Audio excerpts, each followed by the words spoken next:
Cordial saludo, tutora Sandra y compañeras. El día de hoy nos reunimos acá para dar respuesta a lo planteado en la guía de actividades de esta fase número 2 y de acuerdo a las indicaciones dadas por la tutora, ya posterior a haber realizado la actividad del simulador y analizar cada quien pues, los resultados de acuerdo a los anexos y a las tablas. Entonces lo que hacemos hoy es exponer los resultados que obtuvimos de forma grupal. Somos el grupo 99 y me encuentro con mis compañeras Laura Pulido y Tatiana Garzón. Entonces damos inicio a la exposición de las tablas ya diligenciadas. Bueno, inicialmente pues tenemos el nombre del caso, que es de la teoría a la práctica, transformando habilidades para la vida, y comenzamos con las ideas principales del caso. Entonces, en primer lugar, una de las ideas principales es que las problemáticas del colegio comparten una raíz común, la cual es la falta de habilidades para la vida y las competencias ciudadanas. Y siendo así, pues la intervención del psicólogo debe ser entonces integral y preventiva. Es decir, necesita fortalecer las habilidades cognitivas, emocionales y sociales en todos los grados, como se manifestaba en el estudio de caso, todos los grados tienen cierto tipo de dificultades. Y pues esto es lo ideal en lugar de atender cada situación de manera aislada o de realizar una intervención diferente para cada grado, que no sería pues tan eficiente como hacerlo de forma integral y holística teniendo en cuenta todos estos aspectos. Y como segunda idea principal del caso, tenemos que la acción del psicólogo debe articularse con el marco normativo e institucional, ¿sí? Es decir, que el psicólogo pues no debe únicamente limitarse a acompañar un proceso emocional o un proceso académico, sino que debe hacerlo desde la garantía de los derechos, trabajando conforme a las leyes y a las rutas de atención para asegurar intervenciones organizadas y sostenibles. Esto pues porque efectivamente en el caso hay algunos grados que presentan vulneración de los derechos humanos de algunos estudiantes. Entonces pues es súper importante que el psicólogo esté muy al tanto del marco normativo e institucional. Le doy la palabra a mi compañera que nos expone algunas otras ideas principales del caso. Cordial saludo, compañeras y tutora. Como otra idea que quiero plantear, como idea principal está, ya que el psicólogo educativo debe comprender problemáticas escolares que no solamente se están originando en el ámbito académico, sino que también vienen estando relacionadas con factores biológicos, emocionales, sociales y cognitivos. Y por esto, su intervención debe ser a partir de una visión integral que contemple todas las dimensiones para el desarrollo de cada estudiante. Como cuarta idea, eh, es fundamental promover y fortalecer habilidades emocionales con una autorregulación, el manejo del estrés, la empatía, la asertividad y la resolución de conflictos. Estas competencias no solo favorecen la convivencia escolar, sino también van a impactar positivamente en el rendimiento académico de cada estudiante.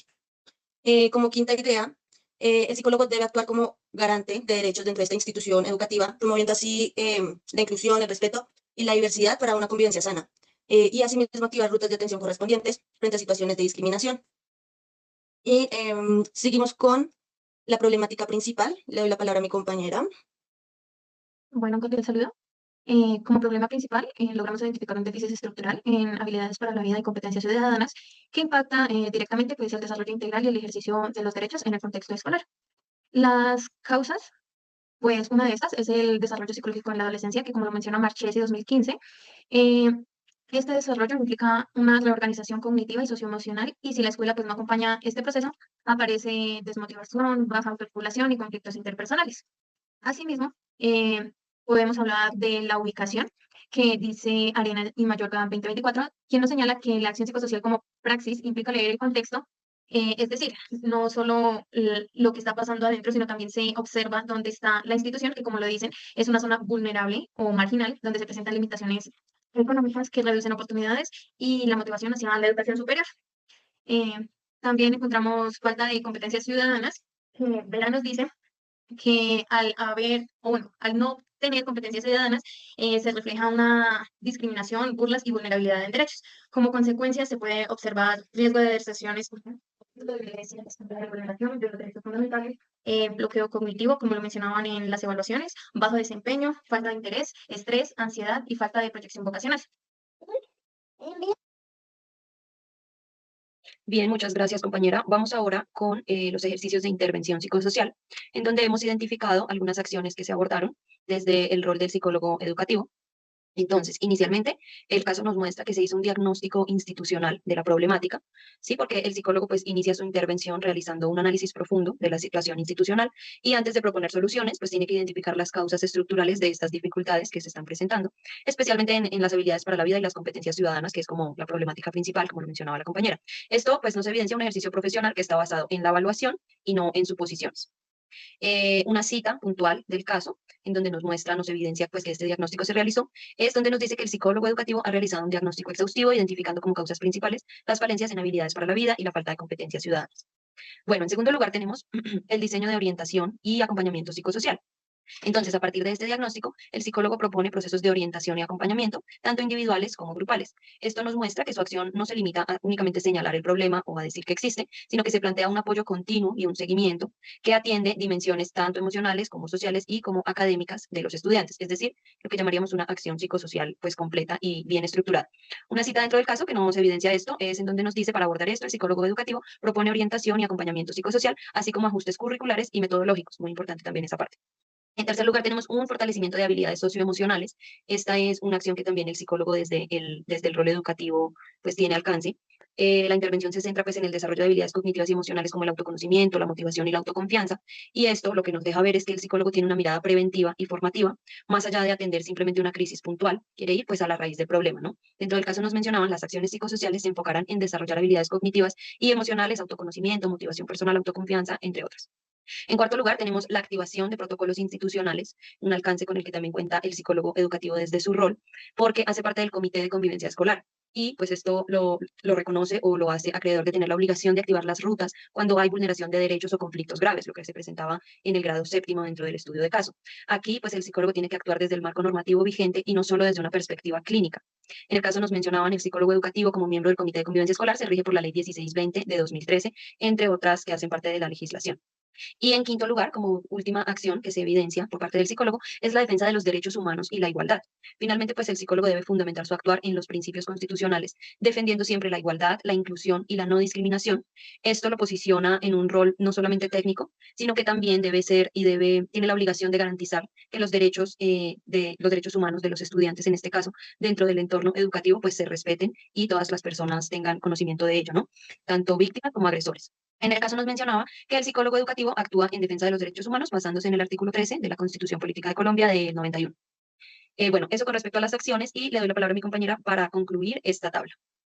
Bueno, en este caso simulado llegamos a la conclusión que este trabajo nos permitió comprender que el rol de psicólogo en el contexto educativo trasciende a una atención individual de estudiantes con dificultades, donde su labor es preventiva, formativa y protectora de derechos, actuando así desde un enfoque integral que articula lo biológico, lo cognitivo, lo emocional y lo social. Además, evidencia la importancia de la educación socioemocional como herramientas claves para fortalecer habilidades, mejorando así el clima escolar y reducir los riesgos como la deserción o la vulneración de los derechos. En este sentido, el psicólogo educativo se consolida como un agente de cambio que diseña estrategias de intervención, acompañando así procesos académicos y emocionales, contribuyendo a la construcción de entornos escolares seguros, inclusivos y al desarrollo integral del estudiante.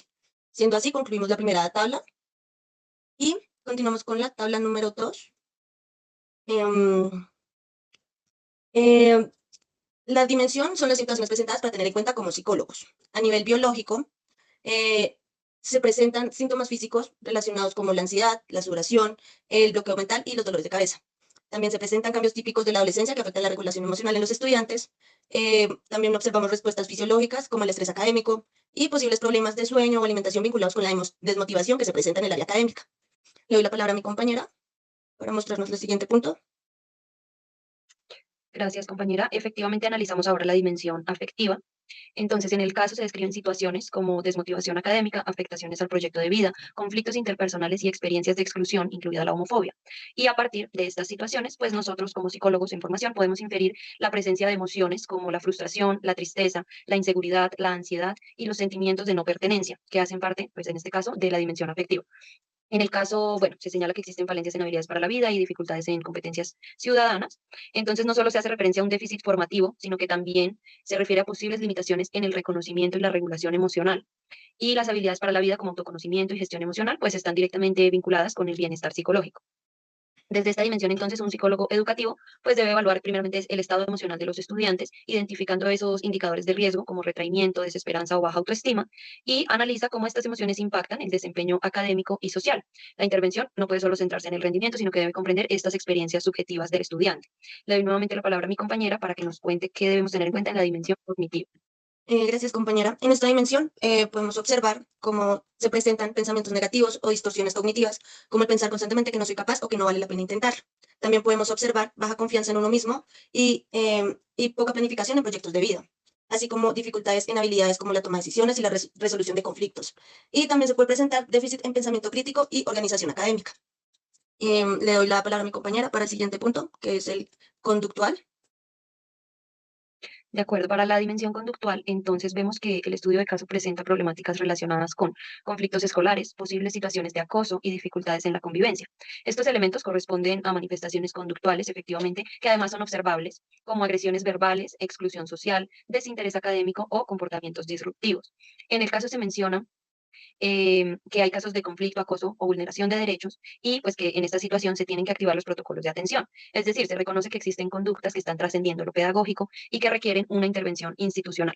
Desde esta dimensión, el psicólogo debe analizar la conducta no solo como un acto aislado, sino como una expresión de procesos emocionales, sociales y contextuales. La conducta agresiva, por ejemplo, que se presentaba por allá como en los estudiantes de séptimo y de octavo, puede ser una forma de canalizar frustraciones o de reproducir patrones aprendidos. Por esto es la importancia de que la intervención incluya estratégicas formativas, restaurativas y preventivas, evitando una mirada que busque únicamente sancionar las malas conductas. Debe ir un poco más al fondo del problema y pues a la raíz.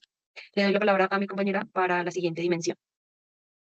Bueno, en cuanto a la dimensión psicosocial, podemos ver que en las relaciones interpersonales y convivencia se evidencia que hay conflictos recurrentes como peleas, burlas, exclusión y casos de agresión verbal o física. También se presentan comentarios homofóbicos y discriminación por género u orientación y por condiciones económicas. Asimismo, se ven acoso por parte de estudiantes con discapacidad auditiva y se presenta también algo de silencio y miedo para expresar opiniones, lo que puede llevar a la falta de participación social y falta de confianza entre los pares y los docentes. Algunos factores de riesgo. Encontramos limitaciones económicas, estigmatización de estudiantes vulnerables, baja claridad vocacional en los estudiantes de grados décimos y once y también una alta probabilidad de abandono escolar y déficit de incompetencias ciudadanas. Como factores protectores, evidenciamos la existencia del comité de convivencia. También se logra evidenciar que existen conocimiento compartido sobre rutas y protocolos de atención. Ahí, como se menciona, la ley 2383 de 2024, la ley 1620 de 2013 y el artículo 13 de la Constitución Política de Colombia de 1991. Y también se proporciona convenios de ayuda con vinculación con el SENA. De acuerdo, gracias compañera. Vamos ahora con la parte ética, las consideraciones éticas que como psicólogos debemos tener en cuenta. Entonces, en el marco del ejercicio profesional, un psicólogo educativo debe actuar conforme a la Ley 1090 de 2006, que regula el Código Deontológico y Bioético del Psicólogo en Colombia. En primer lugar, de acuerdo con el caso, el principio de respeto por la dignidad y los derechos humanos obliga al profesional a proteger a los estudiantes frente a situaciones de discriminación o exclusión. Esta ley establece que el psicólogo debe promover el bienestar y la calidad de vida de las personas. Esto de acuerdo al Congreso de la República de Colombia en 2006. En segundo lugar, el principio de confidencialidad implica que la información obtenida en procesos de orientación debe manejarse con reserva, salvo cuando exista riesgo para la vida o integridad del estudiante. En casos donde puedan presentarse situaciones de vulneración de derechos o de riesgo psicosocial, pues este psicólogo debería equilibrar la confidencialidad con el deber de proteger a los demás. Y en tercer lugar, el principio de responsabilidad profesional y social que nos exige que las intervenciones estén fundamentadas científicamente y que el profesional evalúe las posibles consecuencias de sus decisiones. Esto es especialmente importante cuando se debate si se activa o no una ruta institucional, puesto que a veces estas rutas pueden llegar a ser revictimizantes o estigmatizantes porque pues lastimosamente no llegan a ser del todo humanas o empáticas en muchas situaciones. Entonces, lo importante de saber la consecuencia o la responsabilidad que acarrea tomar la decisión de activar una de estas rutas en nuestro rol como psicólogos educativos. Y finalmente, el principio de no maleficencia, que implica evitar acciones que pueden causar daño psicológico adicional. La ley 1090 de 2006 establece que el psicólogo debe actuar con prudencia y competencia, es decir, solamente hasta donde le compete, no sobrepasar límites a los cuales no tiene alcance desde el rol del psicólogo, garantizando pues que sus decisiones van a favorecer el bienestar del usuario o en este caso de los estudiantes. Le doy la palabra a mi compañera para que nos cuente un poco sobre la legislación educativa. Bueno, en cuanto a la legislación educativa, podemos encontrar el artículo 13 de la Constitución Política de 1991, donde se garantiza la igualdad, dignidad y no discriminación, lo que conlleva a las instituciones a proteger los derechos y a sancionar o transformar las prácticas discriminatorias. La Ley 1090 de 2006 del Código Deontológico y Ejercicio Profesional de la Psicología. Se establecen los deberes éticos del psicólogo y se habla de la confidencialidad del consentimiento informado y el actuar cuando haya riesgo a menores o lo que nos obliga a documentar inconvenientes, intervenciones. Se debe respetar el secreto profesional y también se establece cuando este se puede romper. La ley 1620 de 2013, la ruta de atención para la convivencia escolar y la prevención de acoso escolar. Acá se obliga a activar rutas de atención integral en casos de acoso. Se establecen protocolos de atención, prevención y seguimiento desde la escuela hasta la Secretaría de Educación. Tenemos también la Ley 1616 de 2013, Política Nacional de Salud Mental, que obliga a articular la atención psicosocial y de salud mental en espacios educativos. Implica la detección temprana y la derivación cuando haya sintomatología de ansiedad, estrés o riesgo psicosocial. Y finalmente tenemos la Ley 2383 del 2024, Educación Socioemocional, incorporación obligatoria. Eh, como ya lo dice, se obliga a transversar o incorporar la educación socioemocional en currículo y prácticas institucionales. Exige diseñar e implementar programas escolares que desarrollen autoconocimiento, regulación emocional, habilidades sociales y, asimismo, conocimientos y habilidades que aporten al proyecto de vida.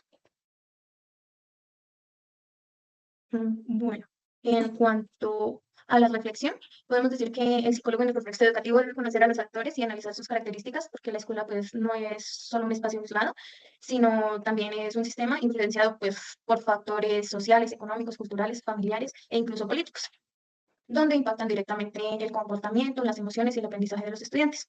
En el caso analizado, pues las situaciones ven que se presenta desmotivación, ansiedad, conflictos y vulneración de derechos, y esto puede entenderse únicamente desde lo individual, sino desde un entorno marcado por condiciones de vulnerabilidad social y expectativas limitadas de futuro. Am, por esta razón, al conocer a los actores y examinar los atributos, se pueden concebir interacciones que sean transformadoras y ayudan a mejorar el bienestar individual y colectivo. Gracias. De acuerdo, gracias compañeras por esta Muchas gracias. enriquecedora exposición. Agradecemos también a la tutora por su atención y damos cierre a este encuentro. Listo, muchas gracias, compañeras.